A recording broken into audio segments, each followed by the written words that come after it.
The Quranic punishment for theft, Qurbani of the hand or eye for an eye. As to the thief, male or female, cut off his or her hands, a punishment by way of example, from Allah, for their crime, and Allah is exalted in power. Everyone knows that Allah has decreed for the hands of thieves to be cut off, so this is the end of this video. Punishment of criminals for the crimes they commit. According to the Oxford Dictionary, a crime is defined as an action or omission which constitutes an offence and is punishable by law, an action or activity considered to be evil, shameful or wrong, and punishment, the infliction or imposition of a penalty as retribution for an offence.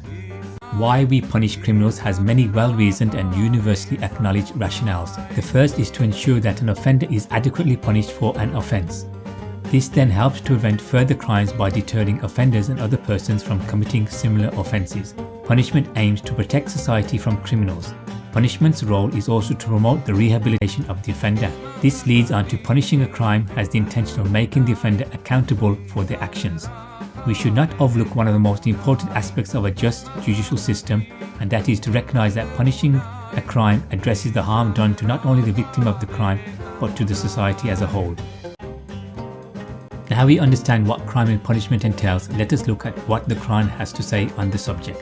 For them, Jews, we had decreed in the Torah, life for life, eye for eye, nose for nose, ear for ear, tooth for tooth, and equal injury for injury. But if one forgoes retaliation by way of charity, it will absolve his imperfections, and whoever fails to judge or rule by what God has revealed, such are wrongdoers. Salamun. Exodus 21 verse 23. That was a Mosaic law specific to the Israelites, the final revelation of God. The Quran has updated laws for all humanity for all times. Incidentally, Exodus in the Bible as seen today leaves no room for forgiveness for the mentioned offences. This verse clearly says that there must be punishment to maintain law and order, but the punishment must fit the crime. We should base our judicial system on this, and if we do not, then we would be deemed wrongdoers. Compensation for loss is built into this as well as for forgiveness, so it is not a rigid system but one which has compassion as well. I have never been able to understand how the removal of a person's hand is equivalent to stealing, for example, a gold ring. This cutting of the hand does not make sense based on an eye for an eye of Surah 5 verse 45 quoted above, but we have Surah 5 verse 38 to 41 to prove the case. So what am I up to by questioning the wisdom of the Quran and the implementation in Sharia? It says that the hand should be cut off, but then does this not mean that the Quran is contradicting itself? Also, it says hands should be cut off, so why is only one hand of a thief cut off by the implementers of Sharia law? Since the Quran states that if it had been from other than Allah, it would contain many contradictions, then we can say that the Quran does not have any contradictions. We must exercise our minds and think, because as I have shown from the above Quranic quotes, when the Quran says something, it also explains it. Hence, the traditional translation of verse 38 does say cut the hand, the word yad in Arabic being hand in English. However, yad also means strength of hands, power, property, wealth, blessings, obligation and support. Pick up any Arabic dictionary lexicon if you doubt me. A simple question no one seems to ask is how can there be forgiveness and repentance for a thief who has his hand removed? It would be impossible to restore it to its original full use. Those who reject truth have beliefs based on previous experience and are heavily influenced by these. The correct translation in the Quran as it explains itself reads: Theft is a crime that steals away the sense of security from a society. A habitual thief, male or female both, must have their ability to steal cut off. This is the reward for their doings, and a deterrent from God. God is mighty, wise. As-Sariq, habitual thief. Nakala, deterrent, for Kate Yad, the so-called cutting of hand. Please see 1231 about Egyptian women cutting their hands. Yad, hand, ability, power. God's hand at many places in the Quran, of course, denotes his power and authority. So, consider all circumstances with wisdom, and take measures to prevent this crime in the society. Whoever repents after the crime and makes amends, God grants him pardon. God is forgiving, merciful. If the hand is cut off, what about making amends, pardon and mercy? Do you not know that God's is the dominion of the heavens and earth? He is the law-giving authority. He punishes and forgives according to his laws of requital. God has control over all things and he has appointed due measure for all things. O Messenger, let not those grieve you who run to disbelief, saying, we believe, with their mouths, while their hearts have no faith. And grieve not about those Jews who listen for the sake of fabricating lies. Listen and go to their people who have never met with you. Then they distort the words out of context and tell others to accept only a part and reject a part. If God intends trial for anyone, you have no authority in the least for him against God. God does not purify the hearts of such people. For them there is disgrace in this world and an awful punishment in the hereafter.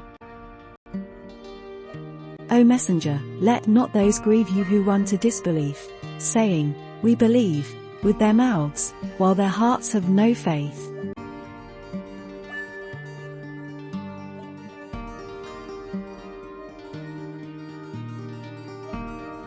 The mullah and marking, not cutting hands. Not satisfied with this interpretation of the Quran, which goes against the centuries-old practice that our ancestors have so vigorously upheld and passed down to us, what about this?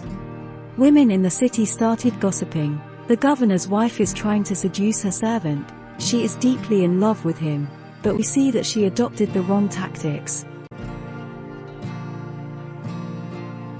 When she heard their gossip, she invited them, and prepared comfortable couches for them, and they schemed.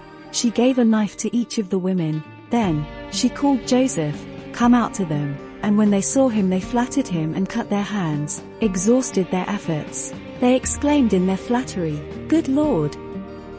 This is no mortal man, this is but an angel. The governor's wife and her friends had planned to incite Joseph into behaving indecently, cut their hands, they exhausted their efforts. There is absolutely no mention of the supposed beauty of Joseph, a fabrication adopted by ancient and modern commentators. Secondly, the word kate in this verse is of very special significance. Did these women chop off their hands? Must the thieves get their hands chopped off? The ladies cut their hands, in Arabic kata yadain, which is from the same root as the words used in Surah 5 verse 38 above for cutting hands off. Why do scholars say make cuts on the hands in one understanding of the Quran and removal of hands in another? The women's ability to tempt Joseph was thwarted by his decent and strong character. They could not tempt him and their hands were tied, to coin another phrase that does not mean literal bondage. Surely the words are better understood as making more sense if the thief's strength, i.e. ability to steal, is removed rather than amputation. Just punishment, compensation, fines, incarceration, etc.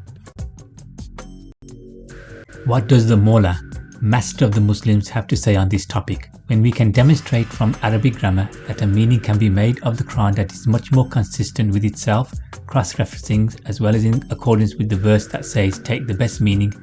Along comes Bukhari, who unashamedly forges an hadith in the name of the Messenger to state that hand mutilation is a punishment decreed by Allah.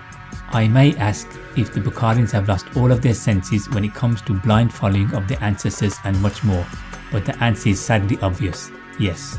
Volume 5, Book 59, number 597, narrated Urwa bin Azid Zubayr. A lady committed theft during the lifetime of Allah's apostle in the Ghazwa of Al-Fath, i.e. conquest of Mecca. Her folk went to Usama bin Zaid to intercede for her with the messenger. When Usama interceded for her with Allah's apostle, the color of the face of Allah's apostle changed and he said, "Do you intercede with me in a matter involving one of the legal punishments prescribed by Allah?" Usama said, "O Allah's apostle, ask Allah's forgiveness for me." So, in the afternoon, Allah's apostle got up and addressed the people.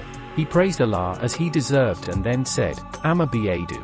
The nations prior to you were destroyed because if a noble amongst them stole, they used to excuse him, and if a poor person amongst them stole, they would apply Allah's legal punishment to him. By him in whose hand Muhammad's soul is, if Fatima, the daughter of Muhammad, stole, I would cut her hand." Then Allah's apostle gave his order in the case of that woman and her hand was cut off. Afterwards her repentance proved sincere and she got married. Aisha said, "That lady used to visit me and I used to convey her demands to Allah's apostle."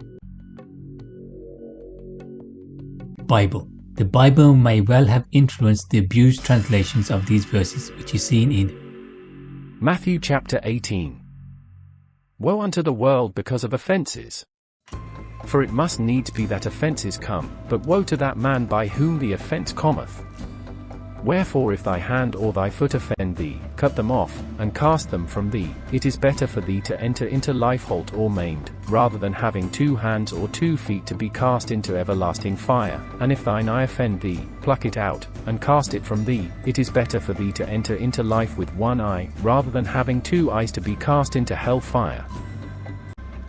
The Bible has been a source of many hadith, which is confirmed by some scholars who have recognized this, calling them the Israeli hadith, although they still accept them as authentic since Allah gave revelation to the people of the book, so why should they not have some truth in them? The fact that the Quran should be the only criterion to judge what is truthful seems to have eluded them, and if it is not in this book, then it is not from Allah. The Quran on chain.